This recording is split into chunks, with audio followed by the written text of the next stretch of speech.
চিংড়ি খেতে পছন্দ করেন না এমন মানুষের সংখ্যা খুবই কম। ছোট থেকে বড় সকলেই চিংড়ি খেতে ভীষণ ভালোবাসে। চিংড়ি দিয়ে আমরা বিভিন্ন ধরনের সুস্বাদু পদ তৈরি করি। তবে আজকে আমি আপনাদের সাথে চিংড়ি দিয়ে টক ঝাল মিষ্টি চটপটা দারুণ স্বাদের রেসিপি শেয়ার করব, যা ভাত হোক কিংবা রুটি পরোটা যে কোনো কিছুর সাথে খেতে দারুণ লাগবে। আর আপনারা এটা অনেক দিন পর্যন্ত রেখে খেতে পারবেন।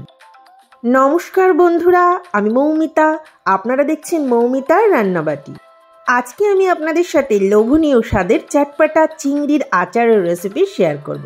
এই আচারটা আপনারা একবার তৈরি করে ঠান্ডা হয়ে যাওয়ার পর কোনো এয়ারটাইট কন্টেনার কিংবা কাচের জারে করে অনেক দিন পর্যন্ত ব্যবহার করতে পারবেন। তাই রেসিপিটি স্কিপ না করে প্রথম থেকে শেষ পর্যন্ত দেখার অনুরোধ রইল। তাহলে চলুন সরাসরি রেসিপিতে চলে যাই। চিংড়ির আচার তৈরি করার জন্য আমি এখানে 150 গ্রাম ছোট সাইজের চিংড়ি নিয়েছি। চিংড়িগুলো আমি ভালোভাবে বেছে ধুয়ে পরিষ্কার করে নিয়েছি। আমি এর খোসাগুলো সব ফেলে দিয়েছি। আপনারা চাইলে বড় সাইজের চিংড়ি দিয়েও আচারটা করতে পারেন।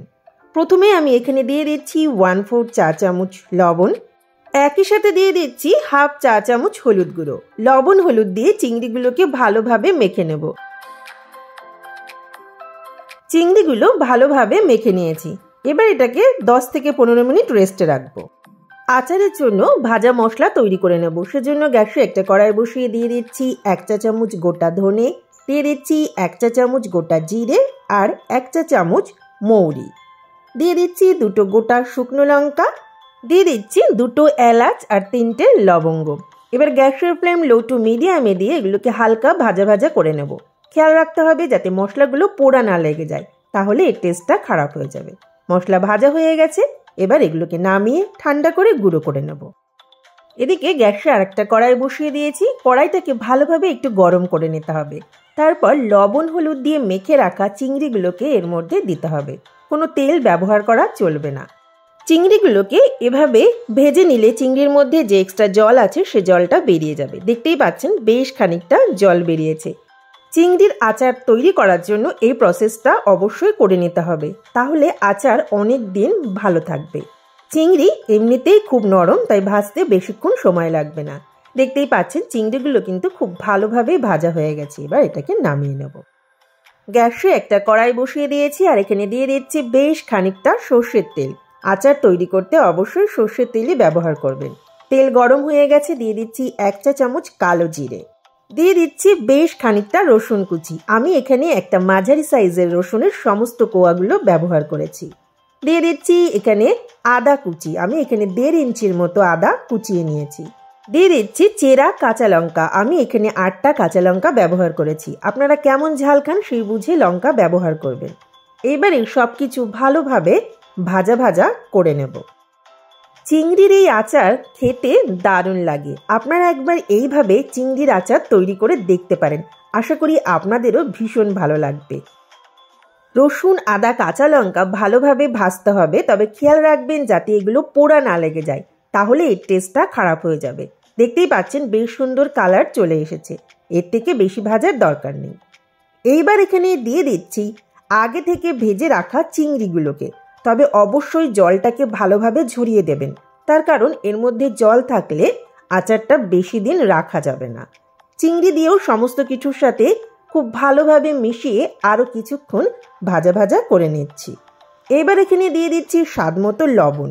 আমি এখানে সামান্য পরিমাণ হলুদও দিয়েছি, তবে সেই সময় ক্যামেরাটা অফ হয়ে যাওয়ায় আমি সেটা দেখাতে পারিনি, তার জন্য আমি দুঃখিত।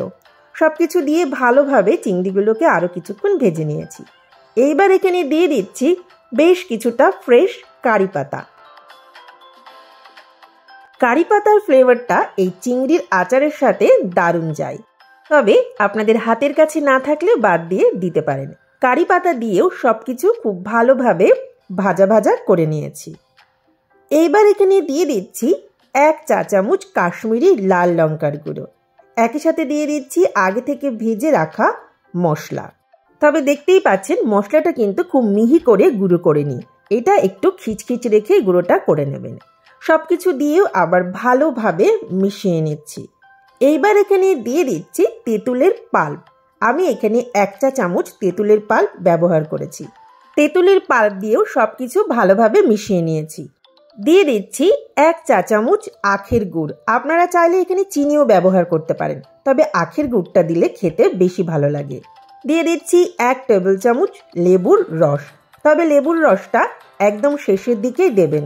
লেবুর রস দিয়েও সবকিছু খুব ভালোভাবে মিশিয়ে নিচ্ছি। আপনারা চাইলে লেবুর রসের পরিবর্তে সমপরিমাণ ভিনেগারও ব্যবহার করতে পারেন। চিংড়ির আচার প্রায় হয়েই এসেছে। তাহলে দেখলেন তো বন্ধুরা, কত সহজেই বাড়িতে চিংড়ির আচার তৈরি করে নেওয়া যায়। চিংড়ির এই আচার ঠান্ডা হওয়ার পর কোনো এয়ারটাইট কন্টেনার বা কাচের জারে করে আপনারা বেশ অনেক দিন পর্যন্ত ভালোভাবে ব্যবহার করতে পারেন। ফ্রিজে রাখারও কোনো দরকার নেই। দেখুন এই আচারটা দেখতে কতটা লোভনীয় লাগছে, আর খেতে তার চেয়ে অনেক বেশি সুন্দর। টক ঝাল মিষ্টি চিংড়ির এই আচার যদি আপনাদের ভালো লেগে থাকে তাহলে ভিডিওটিতে অবশ্যই একটা লাইক দিয়ে চ্যানেলটি সাবস্ক্রাইব করে আমার পাশে থাকবেন, আর পাশে থাকা বেল আইকনটি প্রেস করে অল অপশনটি অবশ্যই অন করে রাখবেন। তাহলে আমি যখনই নতুন কোনো রেসিপি আপলোড করব সাথে সাথেই আপনাদের কাছে নোটিফিকেশন চলে যাবে। চিংড়ির এই আচার আমি গরম গরম ভাতের সাথে পরিবেশন করে দিয়েছি। আপনারা চাইলে রুটি, পরোটা বা যে কোনো কিছুর সাথে পরিবেশন করতে পারেন, খেতে দারুণ লাগবে। আর ভালো লাগলে অবশ্যই আমাকে কমেন্ট করে জানাবেন। আপনাদের কমেন্ট আমাকে অনেক উৎসাহিত করে নতুন নতুন রেসিপি তৈরি করার জন্য। তাহলে আর ভাবছেন কি, বাড়িতে চটপট বানিয়ে ফেলুন এই চিংড়ির আচার আর সকলে মিলে এনজয় করুন। ধন্যবাদ।